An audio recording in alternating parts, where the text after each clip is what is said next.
This is ABC 7 News, Chicago's #1 news, with Jose Sanders, Judy Sue, weather with meteorologist Tracy Butler, and Roz Varen's traffic.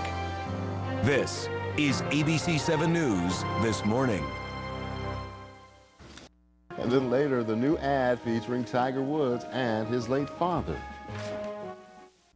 Certainly his future will never again be measured only by his performance against par, but measured by the sincerity of his efforts to change. I hope he now realizes that every kid he passes on the course wants his swing, but would settle for his smile. Well, that's the chairman of Augusta National, Billy Payne, speaking about Tiger Woods, kind of bluntly, and what Woods faces as he returns to golf following that sex scandal. Well, joining us to talk more about Tiger is image consultant, CEO of Empower Public Relations, one of our favorite guests, Sam Chapman. Good to see you, sir. Thanks for having me. Now, earlier this week, Tiger had that news conference that was well publicized, and he answered real questions from the real media. How do you think he did with that? About a B+. I think he did very well. I liked the sense that he was honest, but it's been so long, and he's an addict, so it's hard to believe what he says in general.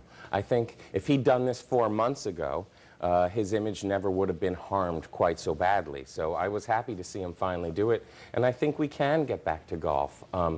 It looks like Augusta has their own PR people, and the chairman is one of the only people brave enough to stand up in golf to Tiger and face off and tell him what he really thinks. And he doesn't think too much, apparently, huh? No. I was listening in the news conference, too. Tiger was speaking all the rehab speak, all the perfect things to say. And I guess Nike is trying to come back with this ad that actually features the voice of Earl Woods. That's right. Let's listen a little bit of that and then get your reaction to it, Sam. I want to find out what your thinking was. I want to find out what your feelings are. And did you learn anything? So, do you think this is going to help? I think this is going to help in terms of the number of impressions that Nike gets for their equipment and everything, but it's a huge PR faux pas. Apparently, in the next upcoming issue of Vanity Fair, Tiger learned some of his philandering ways at his father's knee. And it's not going to be the homey ad that everyone thinks it could be. Wow. Yeah, so another problem to deal with. Well, this is the problem with not telling everything, is that people keep getting surprised. His wife got surprised a week and a half ago that he likes violent sex. That came out. How scary that must be for her. And if you ask me, this relationship is over.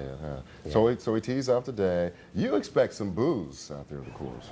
I do. I think there are going to be some brave booers out there. I think in general everyone will uphold the decorum, but I think some people just won't be able to hold back. There's a lot of anger out there, especially from women. I sense there's a double dose of anger. So, again, in the news conference in the past few days since he's been in Augusta, we see the smiling, nice Tiger. You think that's going to last? You think this is a switch, or you think this is another one of those calculated moves? Well, I think that Tiger's an adrenaline junkie, so he's decided to learn that lesson, which means to calm down, to not be so focused and driven and fist pumping. It's to sign some autographs and to chill a little bit, and really the fans need that from him. He's been so focused and driven that he's not a person when he's out there. He's just this testosterone-filled animal, and I think America would like to get to know a sweeter Tiger. Well, all right, Sam. We appreciate it. Thanks for having me. Don't hold back, my friend. Okay. Yeah. CEO, Empower Public Relations. Thank you very much. We'll be right back.